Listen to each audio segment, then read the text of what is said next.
এসেছে শরৎ, হিমের পরশ লেগেছে হাওয়ার পরে। সকালবেলা ঘাসের আগায় শিশিরি রেখা ধরে। Hello friends, welcome to my channel. দেশ এবং দেশের বাইরে থেকে যারা আজকে আমার ভিডিওটি কন্টিনিউ করেছেন, প্রত্যেককে gardener TRIPS with Kamal YouTube চ্যানেলে স্বাগতম।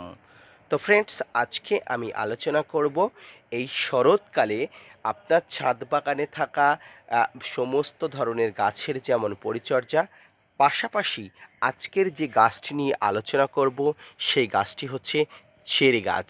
অর্থাৎ শরৎকালে চেরি গাছের পরিচর্যা কিভাবে করবেন, এই সময় গাছে যে মিষ্টি কালারের ফুলগুলো এসছে, এই ফুলগুলো থেকে কিভাবে ছোট্ট ছোট্ট চেরি ধরাতে পারবেন, পাশাপাশি এই সময় ছাদ বাগানে গাছে কি ধরনের খাবার প্রয়োজন হয়, তাই নিয়ে থাকছে আজকের ছোট্ট উপস্থাপনাটি।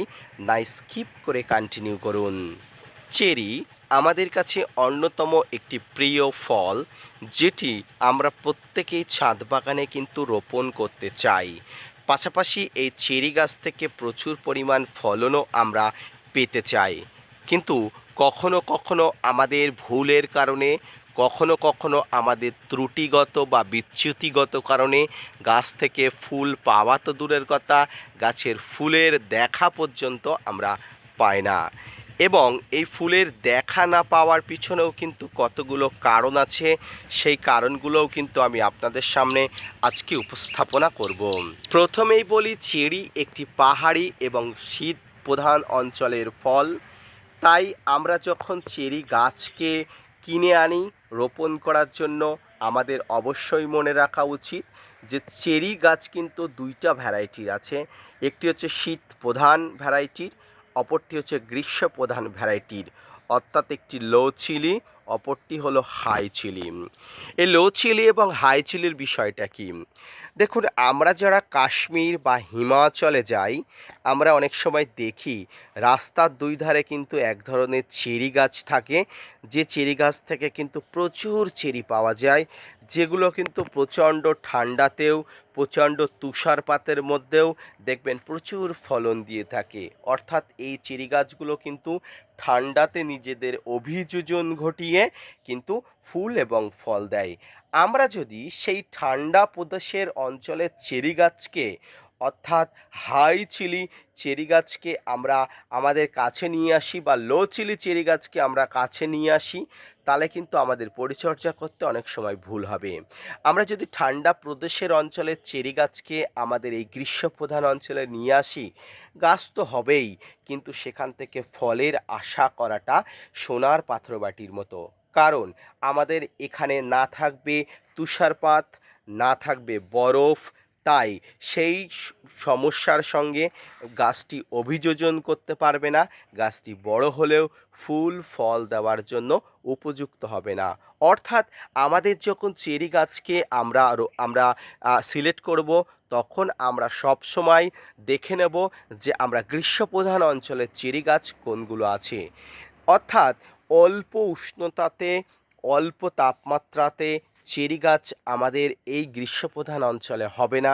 বেশি উষ্ণতা, প্রখর সূর্যতাপের মধ্যে দিয়ে যে চেরি গাছকে আমরা পাবো, সেই চেরি গাছকেই আমরা রোপণ করব। এই মুহূর্তে আমার সামনে যে চেরি গাছটি দেখছেন, এটি কিন্তু একটি গ্রীষ্মপ্রধান অঞ্চলের চেরি গাছ। এই চেরি গাছটি সারা বছর কিন্তু ভরিয়ে ফুল এবং ফল দেয় আমার ছাদ বাগানে। তো ফ্রেন্ডস, আমি চাইবো আপনারাও ছাদ বাগানে এই ধরনের একটি চেরি গাছকে আনুন, এবং প্রত্যেকটি গাছে, প্রত্যেকটি ডগায়, প্রত্যেকটি স্তরে স্তরে পত্রের পাশে পাশে কিন্তু আপনারা ফল ধরান। এবার আসি, চেরি গাছ কখন ফুল আনে। সাধারণত গাছের বয়স যখন 2 বছরের উপরে হয়ে যায়, তখন থেকে কিন্তু গাছে সুন্দর মিষ্টি কালারের ফুল আসতে শুরু করে। এই ফুলগুলো দেখলে কিন্তু হৃদয় জুড়িয়ে যায়। ফুলের কালার কিন্তু অত্যন্ত দৃষ্টিনন্দনীয়, এবং এখান থেকে যে ফলগুলো হয়, সেই ফলগুলোও কিন্তু দেখতে অত্যন্ত অত্যন্ত ভালো হয়।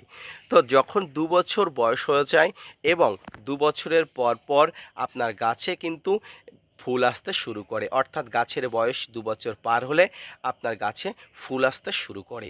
যদি আপনার গাছে 2 বছর পার হয়ে যাবার পরেও সঠিক সময়ে ফুল না আসে, তাহলে আমি বলবো আপনারা একটি ভালো মানের পিজিআর যেমন বুস্টার 2 স্প্রে করুন, দেখবেন ভালো ফল পাবেন। যদি আপনি গাছটি গ্রীষ্মপ্রধান অঞ্চলের গাছ এনে থাকেন, তাহলে পিজিআরে কিন্তু অবশ্যই কাজ হবে, না হলে কিন্তু আপনার পিজিআরে কোনোভাবেই কাজ হবে না। আপনাকে আগে সিদ্ধান্ত আসতে হবে আপনি গ্রীষ্মপ্রধান অঞ্চলের চেরি গাছ এনেছেন না শীত প্রধান অঞ্চলের চেরি গাছ এনেছেন। এরপরে আসি গাছের খাবার দাবার। চেরি গাছ যেমন খাবার খেতে পছন্দ করে, ঠিক তেমনি জল খেতে পছন্দ করে, তবে অতিরিক্ত জল একদম পছন্দ করে না। যদিও জিনগতভাবে চেরি গাছ পাহাড়ি অঞ্চলের গাছ, তাই গাছের গোড়াতে কোনোভাবে জল জমা কিন্তু বরদাস্ত করে না, তাই গাছের গোড়াতে কোনোভাবে জল জমতে দেবে না। ড্রেনেজ হোল থেকে শুরু করে যাবতীয় ব্যবস্থাপনা কিন্তু আপনাকে ঠিকঠাক রাখতে হবে, তাহলে কিন্তু গাছ সুস্থ সবলভাবে ধীরে ধীরে বৃদ্ধি হয়ে উঠবে। ছাদ বাগানে চেরি গাছের যত্ন কিন্তু এইভাবে নিতে হয়। পাশাপাশি খাবার দেওয়ার যে প্রক্রিয়াটি, চেরি গাছ যেমন প্রচুর খাবার খেতে পছন্দ করে, কয়েক মিনিট আগেই আমি উল্লেখ করলাম। এই খাবারের মধ্যে নিমখোল, শিংকুচি, হাড়গুঁড়ো, ভার্মিকম্পোস্ট, এসওপি, সর্ষের খোল, বাদাম খোল মিশ্রিত যে খাবারটি আপনি আপনার ছাদ বাগানের জন্য প্রস্তুত করেন, ঠিক সেই খাবারটি কিন্তু আপনি চেরি গাছের গোড়াতে দেবেন। কতদিন অন্তর অন্তর দেবেন এই খাবারটি? 3 থেকে 4 মাস অন্তর অন্তর আপনি টবের মাটিতে আপনার যে পাত্রে চেরি গাছ রাখা আছে সেই পাত্রে দেবেন। খাবার দেবার আগে টবের চারপাশের মাটি খুঁচিয়ে দেবেন এবং খাবার দেওয়ার পরে কিন্তু মাটিতে অল্প সামান্য করে জল ছিটিয়ে দেবেন, যাতে খাবারগুলো মাটির সঙ্গে অ্যাবজর্ব হয়ে যাবার সম্ভাবনা বেশি হয়ে থাকে। এরপর আসি চেরি গাছের রোগ পোকার আক্রমণ। চেরি গাছে তেমন রোগ পোকার আক্রমণ দেখা না গেলেও শুধুমাত্র সাদামাছির উৎপাত দেখা যায়, তাই জৈবিকভাবে আপনি সাদামাছিকে প্রতিহত করতে চাইলে নিম তেল ব্যবহার করুন। রাসায়নিকভাবে প্রতিহত করতে চাইলে সাইপারমেথ্রিন গ্রুপের প্রোপেক্স সুপার আপনি ছাদ বাগানে গাছে দিন, দেখবেন খুব ভালো কাজ পাবেন, খুব ভালো ফলাফল পাবেন।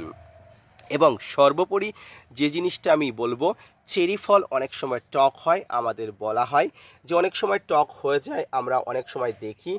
আমি এক্ষেত্রে বলবো টবের মাটিতে আপনি অবশ্যই পিএইচ মাত্রা চেক করে আপনি কলিচুন দিন। এই কলিচুনে থাকে ক্যালসিয়াম কার্বনেট। ক্যালসিয়াম কার্বনেট যে কোনো টক ফলকে মিষ্টি করতে কিন্তু খুব ভালো কাজ করে। তবে এক্ষেত্রে টবের মাটিতে কলিচুন ব্যবহার করার আগে পিএইচ লেভেল দেখে নেবেন।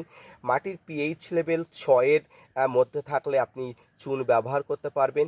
6-এর উপরে উঠলে কোনোভাবেই কিন্তু আপনি চুন ব্যবহার করবেন না, সেক্ষেত্রে কিন্তু মাটির আরও সমস্যা হতে পারে, মাটি কিন্তু অ্যাসিডিটি হয়ে যেতে পারে। তাই কিন্তু কলিচুন ব্যবহার করলে কিন্তু টক চেরি কিন্তু মিষ্টি করা অবশ্যই সম্ভব, এটি পরীক্ষিত এবং আমি কিন্তু এর প্রমাণ পেয়েছি। আমি নিজে আমার আঙুরের জন্য ব্যবহার করি, পাশাপাশি চেরির জন্যও কিন্তু বিষয়টা অ্যাপ্লাই করে দেখেছি। ছাদ বাগানে চেরি গাছের এই বেসিক পরিচর্যাগুলো যদি আপনি করতে পারেন, বিশ্বাস করুন আপনিও কিন্তু থোকায় থোকায় প্রচুর পরিমাণ ফল ফলাতে পারবেন, প্রচুর পরিমাণ ফুল ফলাতে পারবেন এবং এখান থেকে আপনিও কিন্তু গাছ ভর্তি চেরি নিতে পারবেন। আজকের ভিডিওটি এই পর্যন্ত, দেখা হচ্ছে পরবর্তীতে নতুন কোনো ভিডিও নিয়ে, নতুন কোনো তথ্য নিয়ে। ততক্ষণ সুস্থ থাকুন, ভালো থাকুন, ধন্যবাদ।